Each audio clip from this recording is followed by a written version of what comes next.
Hey guys, what's going on? My name's Daniel and welcome to my channel, and today I'm going to be teaching you beautiful people how to make 1 gallon of blackberry wine. I'm going to be covering all of the equipment that you'll need. All of the equipment should be familiar to most homebrewers. I'm going to be covering all of the ingredients that I'm using in this recipe, all very simple ingredients. And I'm going to cover all of the steps that you'll need to take in order to make your very own 1 gallon batch of wine. So far, I have made 2 gallons of blackberry wine. 1 gallon I have bottled, and I ended up getting about 4 bottles worth. The other gallon I have still in the 1 gallon carboy that I am bulk aging, and I've actually pulled out a little bit here so that I can taste some and let you guys know what you are in for. This blackberry wine is 5 months old, and I have been tasting it about every month or so, and I am very pleased with how it has turned out so far. So let's start with the bouquet. This 5-month-old blackberry wine has a bouquet very similar to a table wine, the basic red wine that you might get at a restaurant. I'm not noticing anything exceptional, but it does smell slightly sweet, so let's go ahead and taste it.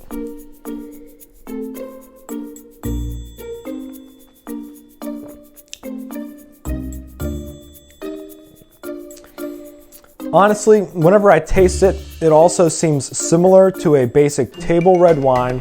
I will say there is some unique sweetness and some unique bitterness to it that I would definitely be able to tell this apart from a basic red wine. I'm not an expert, I'm not a sommelier. I can just tell you that there's definitely some unique bitterness to it because blackberries are rather bitter.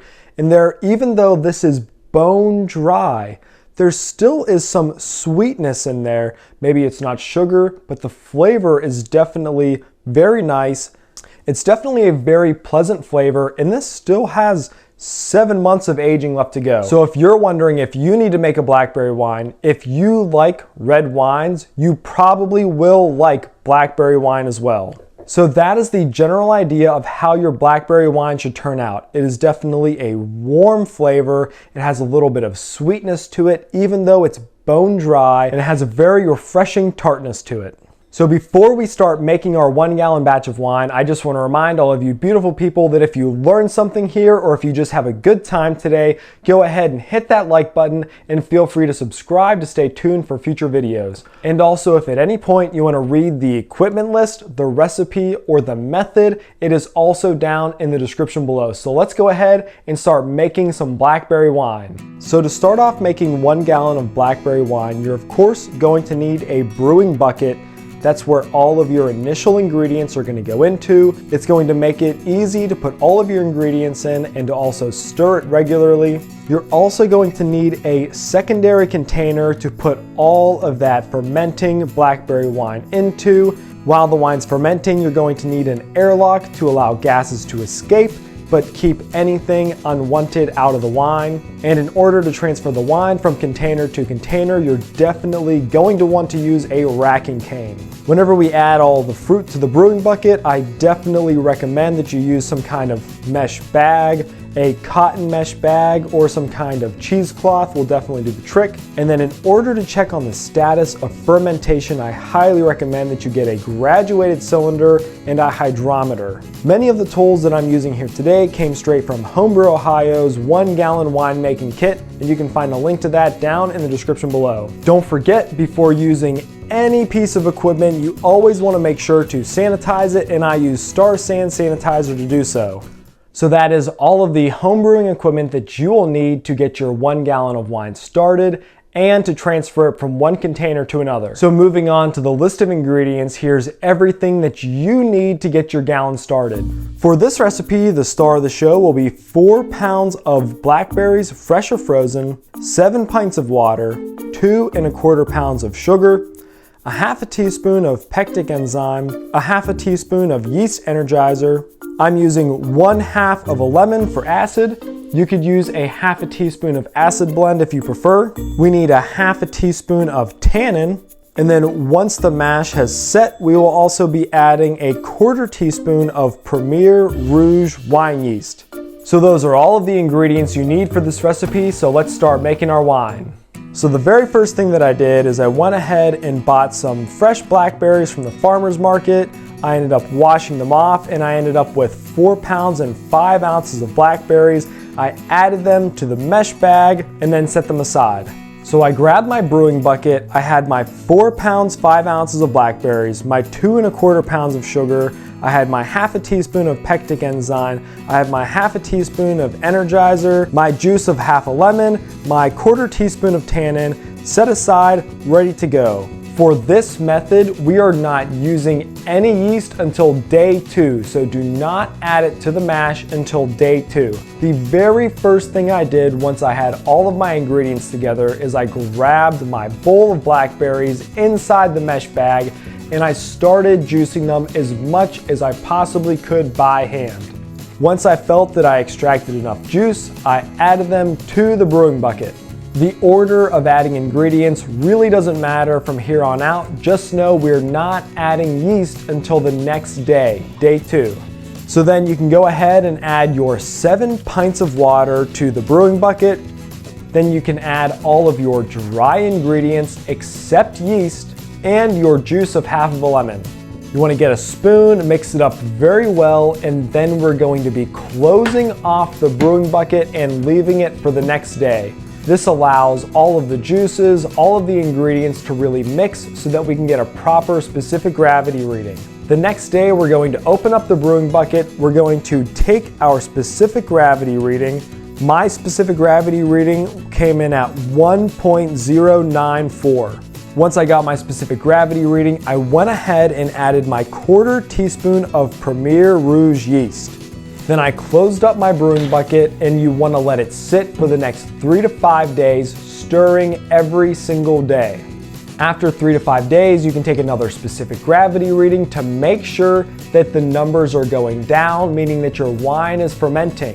And then you want to go ahead, you want to extract as much juice out of those blackberries as you possibly can, but then we're going to be racking all of our wine from the primary fermenter, our bucket, into the secondary fermenter, our glass container. Once our blackberry wine is racked into our glass container, we are then going to let it sit and finish fermenting. Pay attention to that bubbler. Check to see whenever the bubbles don't come as frequently or don't come at all. Also pay attention to the sediment building up at the bottom. Whenever you see all activity stop, we're going to go ahead and take a specific gravity and rack it over again. My specific gravity reading came in at 0.990, which tells me that alcohol fermentation is pretty much completely done. I then racked it over from the glass container it was in to a new glass container, making sure to leave behind the lees. The lees are the nasty, clumpy things that gather down at the bottom of your container. At this point in time, you've added everything to your main container. You mash it all up, you mix it all up, you let it sit for a day. You added some yeast so that the fermentation could start. After 3 to 5 days, you ended up racking it over from the bucket into a glass container where it could finish fermenting. Then once you noticed all of those lees building up at the bottom and the bubblers no longer bubbling, then we racked it from a glass container into another glass container. At this point in time, there's really no alcohol fermentation happening, but we are now aging the wine. This is where a lot of the flavor develops in your blackberry wine. It's around this point in time where I personally degas my wines using agitation, but that is completely unnecessary as your wine will degas itself sitting in the carboy. Then after I noticed that my wine was sufficiently cleared, meaning that you can see well enough through the wine, there's not a lot of sediment buildup, that is when I decided to bottle one of my batches of blackberry wine, although I am letting a second batch bulk age. So I bottled my blackberry wine using a racking cane and a bottle wand. The bottle wand allows me to fill the bottle all the way up until the point that it slightly overflows, then gives me the perfect amount of space left in the bottle. I corked my bottles and I will allow these to sit for about 4 to 5 days in the bottle completely upright before I then begin to store them on their side. I don't understand the exact science of why that's important, but supposedly it's important. And I am now storing my bottles on their side, which will keep the cork wet, which is important. Otherwise, your cork can rot, allowing air to get into your wine, which will completely ruin your wine. If you've noticed, I did not stabilize this wine. I did not add any sugar to this wine. I simply allowed it to continue fermenting until it could not ferment anymore. And after just tasting it, I don't believe that back sweetening it was necessary at all. So there you have it, ladies and gentlemen. The procedure is fairly simple. The ingredients are all fairly simple. And as I said, the equipment, the ingredients, and the procedure are all down in the description below. If you're looking for a wine kit that you can use to make your own wine at home, I have some useful links also down in the description below. So beautiful people, I have nothing else to add. I can't wait to hear how all of your homemade wines are turning out. Thank you so much for tuning in, and as always, if you gained something from this video, hit that like button, and if you want to see my face more often, then go ahead and subscribe. I can't wait to see how this blackberry wine turns out after 12 whole months of aging, but until then, happy brewing.